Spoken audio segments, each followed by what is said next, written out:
Swan and Sleeping Swan kind of go together. They can be done separately, but it is a nice transition to bring Swan right into Sleeping Swan. So you can start off in tabletop position. Feel free to bring a blanket underneath the knees. And some people like a blanket underneath the back knee, or even just having it underneath the hips in case they need that little extra support for the hips. So from tabletop position, you can extend the right leg back behind and then bring the right knee towards the right wrist and extend the left leg all the way back behind, untuck the toes.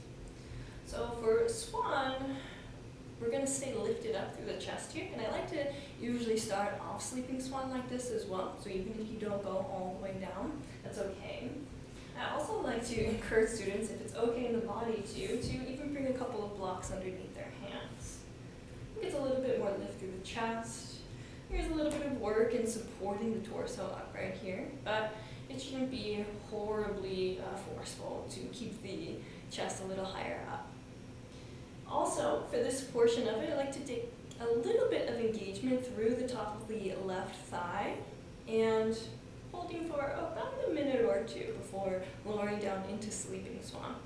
Whenever the time comes, you can slowly walk your hands down and forward. Feel free to use the blocks underneath the hands.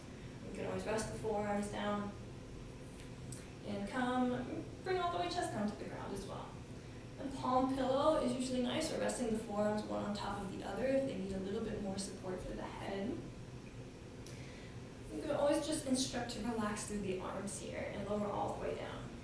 If a little bit more support is needed, there's a couple of options. You can take a block underneath the hip or anything underneath the right hip if you notice that your student's hips kind of way up in the air here.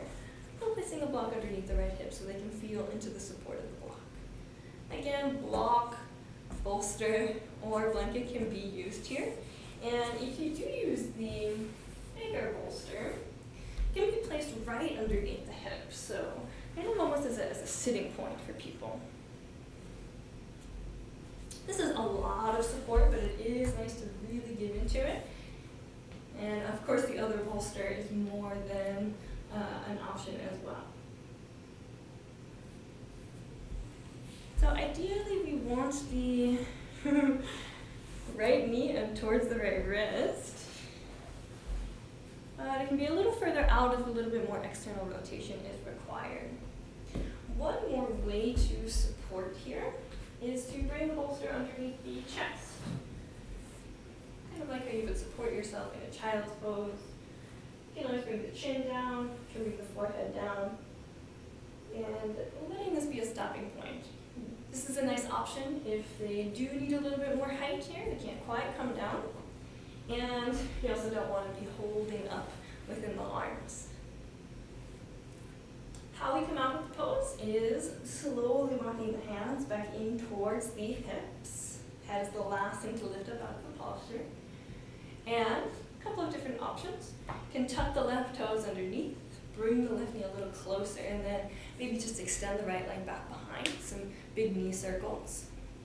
Or you can always come all the way up into a downward facing dog or three-legged dog. Anything that will release the hips goes, like windshield wiper up the shins. And of course, you can always counter pose with a child's pose. Bring the knees wide, big toes to touch, all the way down.